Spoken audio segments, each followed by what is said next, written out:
Hello दोस्तों, आज मैं उन कर्मों के बारे में बात करने वाला हूं जिनको करके हम हमारे बुरे कर्मों के फल को आसानी से भोग सकते हैं, काट सकते हैं। यानी प्रारब्ध में लिखे जो भी कर्म, जो भी बुरे कर्म इस जन्म में फलित होने हैं, वो कर्म आसानी से कट सकते हैं अगर मैं जो बता रहा हूं वो कर्म करें तो चलो इस वीडियो की शुरुआत करते हैं।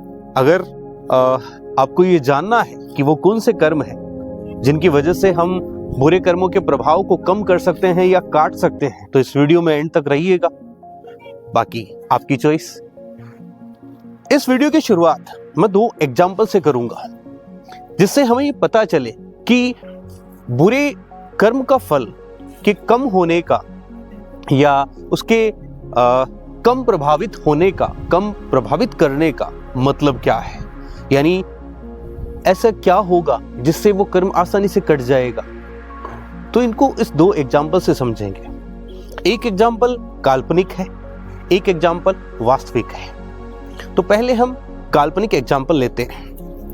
मान लो किसी के बुरे कर्म के फल के रूप में आज उस व्यक्ति के ऊपर एक 10 किलो का या 20 किलो का पत्थर गिरना था सर पे, लेकिन इस जन्म में उसके बहुत अच्छे कर्म थे, उस वजह से उस कर्म का प्रभाव कम हो गया और इस तरह से होने वाला है कि वो उसकी लाइफ को प्रभावित नहीं करेगा, उसको परेशान नहीं करेगा।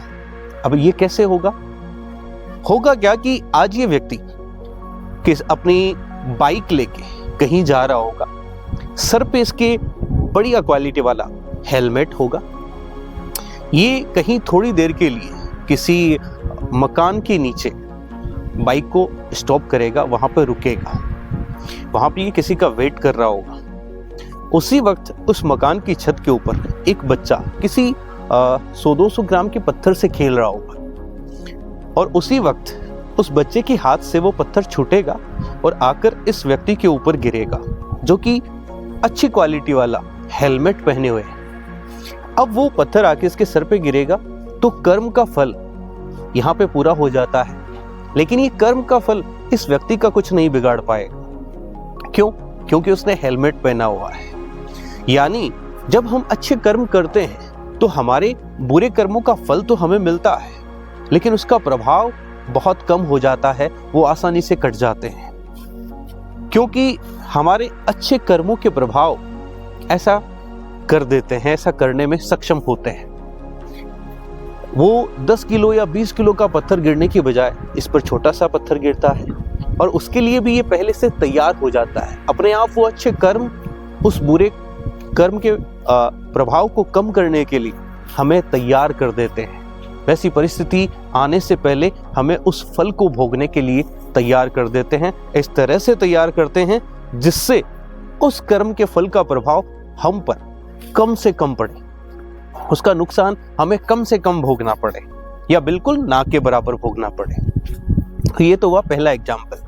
अब मैं दूसरे और एक वास्तविक एग्जाम्पल के बारे में बात करूंगा जो कि मेरे साथ घटा है। ये एग्जाम्पल है एक्चुअल में बाइक एक्सीडेंट का। एक दिन ऐसा था कि ऐसा समझ में आ रहा था कि उस दिन बाइक का एक्सीडेंट होना लिखा था। मैं घर से निकला, साथ में मेरी बहन और एक छोटा बच्चा भी हमारे साथ था। हम हमारे घर से दूसरे घर की ओर जा रहे थे, तो उसी वक्त एक तिराहा आता है। तो एक उसी मोहल्ले की एक लड़की है, बड़ी है वो, लेकिन वो स्कूटी चलाना अभी सीख रही है। तो एक साइड से रोड से वो आ रही थी, एक साइड से हम आ रहे थे। अब हुआ यूं कि वो भी कंट्रोल नहीं कर पा रही और उस वजह से मैं भी कंट्रोल नहीं कर पाया और दोनों के ब्रेक लगे, लेकिन दोनों बाइक आके आपस में टकराई। लेकिन हुआ यूं कि दोनों बाइक के कुछ नहीं हुआ, ना हम दोनों ही साइड से कोई गिरे। बात हुई, आगे बढ़े। अब मैं जो ही घर के अंदर गया तो हमारे घर का जो एंट्रेंस पॉइंट है उस पर वो थोड़ा छोटा है। मैं जब उसके अंदर से घुसने वाला था, उस दिन संयोग से मेरे सर पे टोपी थी, तो टोपी थी और मैं जब उसके अंदर से घुसने वाला था तो एक्चुअल में मैं झुका नहीं और मेरा सर ऊपर टकराया तो भयंकर चोट आई। चोट का मतलब दर्द हुआ, लेकिन वैसा कुछ हुआ नहीं, ऐसा कोई बड़ा प्रभाव कुछ नहीं हुआ। तो अभी तक 2 घटनाएं हुई। तीसरी घटना है, उसी दिन मैं किसी काम से जब घर के अंदर जा रहा था तो घर के अंदर जाने के लिए जो सीढ़ियां बनी हुई थी वहां पर मेरा पांव फिसलता है और मैं गिर जाता हूं। तो अब देखना, कर्म था एक्सीडेंट कर्म का फल था एक्सीडेंट होने का। अब अच्छे कर्मों के प्रभाव से, ईश्वर की कृपा से वो कर्म कैसे करता है, एक्सीडेंट होता है, लेकिन उस वक्त क्योंकि वो मेरे कर्म का प्रभाव था, मेरे पे ही होना था, इसलिए उस वक्त कोई नहीं गिरता है, ना वो लड़की गिरती है, ना हम तीनों में से कोई बाइक से गिरते हैं। तो बाइक से टकराने वाला काम यहाँ पे पूरा हो जाता है। अब बाइक से टकराने के बाद में होता क्या है, जनरली हम गिरते हैं, कहीं चोट आती है, तो पहला एक्ट पूरा हो जाता है, इस पूरी घटना का एक पार्ट पूरा हो जाता है। फिर आगे का पार्ट क्या होता है कि लगनी थी तो वहां पे मेरे सर पे वो उसके नीचे से जाते हुए लगती है, लेकिन वो इम्पैक्ट नहीं डाल पाती क्योंकि सर पे टोपी थी, यानी लगने वाला काम भी पूरा हो गया। अब बचा क्या, एक गिरने वाला काम। तो उसी दिन मैं गिर भी जाता हूँ, अच्छे से फिसलता हूँ, लेकिन लगते ही नहीं है। तो इस तरह से एक्सीडेंट होने का काम होता है, गिरने का काम होता है, सर पे लगने का भी काम होता है, लेकिन तीनों ही कर्म अलग अलग समय पर होते हैं और तीनों का ही इम्पैक्ट कम से कम होता है, क्योंकि ऑलरेडी इस तरह से मुझे प्रिपेयर कर दिया जाता है। तो एक्सीडेंट होने का जो कर्म था, जो प्रभाव था, कितना कम हो गया। ऐसे लगा ही नहीं कि एक्सीडेंट हुआ, ऐसे लगा ये तीनों अलग अलग घटनाएं हैं, लेकिन एक्चुअल में ये एक ही घटना के 3 पार्ट हैं। जब ऊपर वाला कृपा करता है, ये अच्छे कर्मों का फल होता है, तो वो इस तरह से बुरे कर्मों को काट देता है। तो इन 2 एग्जाम्पल के जरिए मैंने ये शेयर किया है कि कैसे हमारे जो बुरे कर्म का प्रभाव है वो कम हो जाता है या आसानी से कट जाता है। अब मैं उस बात पर आता हूं कि कौन से ऐसे अच्छे कर्म करें जिससे हम हमारे ऐसे बुरे कर्मों का प्रभाव आसानी से काट सकते हैं और लाइफ में हमारे ऊपर इनका कम से कम प्रभाव पड़े। तो सबसे पहला कर्म आता है ईश्वर को याद करना। जी हाँ, ये वो सबसे बड़ा कर्म है जिससे हम अपने किसी भी कर्म का फल काट सकते हैं, क्योंकि वो सर्वशक्तिमान है, सबसे ज्यादा पावरफुल है, सबसे ज्यादा प्रभावी है, उनके पास सारी पावर है। तो हम निराकार रूप में या किसी भी सगुण रूप में, साकार रूप में, जिस भी देवी देवता की, जिस भी फॉर्म में, जिस भी गुरु की फॉर्म में हम उसको याद करते हैं। उनका नाम जपना हो सकता है, किसी मंत्र का जाप हो सकता है, किसी स्तुति या चालीसा का जाप हो सकता है। जैसे मैं पर्सनली हनुमान चालीसा या सुंदरकांड प्रेफर करता हूँ, क्योंकि मैं हनुमान जी की पूजा करता हूँ ज़्यादातर, वो मेरे इष्ट है। मैं सम्मान सबका करता हूँ, मानता सबको हूँ, लेकिन जो इष्ट के प्रति थोड़ा ज़्यादा लगाव होता है। तो ऐसे ही हम किसी भी देवी देवताओं को मान सकते हैं, निराकार रूप में मान सकते हैं। तो किसी भी धर्म के हो, भले आप चाहे प्रेयर कर सकते हो, आप स्तुति चालीसा कर सकते हो, आप नाम जप कर सकते हो, किसी भी फॉर्म में उसको याद कर सकते हो, किसी भी तरीके से याद कर सकते हो, हर काम में उसे याद कर सकते हो, हर काम में उसका धन्यवाद दे सकते हो। हम जितने ज़्यादा श्रद्धा से, जितने ज़्यादा मन से ऐसे मानेंगे ना कि वो हमारे घर का मेंबर है, हमारा हमसे बड़े हैं, हमारे अपने हैं, हमारे बड़े हैं, और जितने ज़्यादा बात बात में उनको याद करते हैं, थैंक यू कहते हैं, तो उनको याद करने का कर्म होता है जो कि सबसे प्रभावी कर्म होता है। और ये हमारे वाइब्रेशंस को भी हाई करता है और हमें बुरे कर्मों के प्रभाव से बचाता है। तो ये तो वह पहला कर्म। अब दूसरा कर्म, शास्त्रों में जो दूसरा और सबसे बड़ा कर्म बताया गया है वो है दान देना। किसी को भी, किसी योग्य व्यक्ति को हम जब दान देते हैं, चाहे वो किसी वस्तु का हो सकता है, धन का हो सकता है, किसी सेवा का हो सकता है, तो वो प्रभाव डालता है, वो बढ़िया कर्म बनता है, बड़ा कर्म बनता है, कर्म बनता है, जिसकी वजह से हमारे बुरे कर्म जो हैं वो आसानी से कट सकते हैं। अब बात यह है कि दान किसको देना चाहिए और क्या देना चाहिए।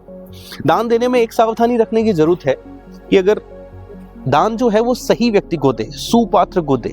शास्त्रों में कहा गया कि सुपात्र को दान देना चाहिए, यानी ऐसा व्यक्ति जो सही तरीके से जीवन जी रहा हो, जिसका जो जीवन है वो सही ट्रैक पर हो, जो सही कर्म करता हो, खुद सही काम करता हो, तो हमें दान उसको देना चाहिए। क्योंकि अगर हम किसी गलत कर्म करने वाले व्यक्ति को दान देते हैं, चाहे वो पैसों का दान दो, चाहे किसी वस्तु का दान दो, और उसकी लाइफ को हम ज़्यादा समृद्ध करते हैं, तो हम कहीं ना कहीं अप्रत्याशित रूप से हम गलत कर्म करने में योगदान करते हैं, जो कि फिर हमारे लिए सही नहीं होगा।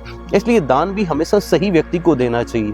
दान में पैसों का दान बहुत सोच समझ कर देना चाहिए, वो बिल्कुल सही व्यक्ति को देना चाहिए। हो सकता है आपको रोटी और पानी वगैरह है, तो ऐसे दान तो किसी को भी जिसको जरूरत है, जिसको खाने की जरूरत है, जिसको प्यास लगी है, उस व्यक्ति को पिला देना चाहिए, उस जरूरतमंद को जरूर पिलाना चाहिए।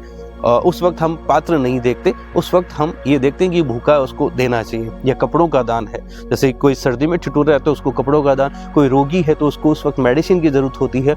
इस तरीके से हम चीज़ों और वस्तुओं का दान करके हम पुण्य कमा सकते हैं, अच्छे कर्म बना सकते हैं।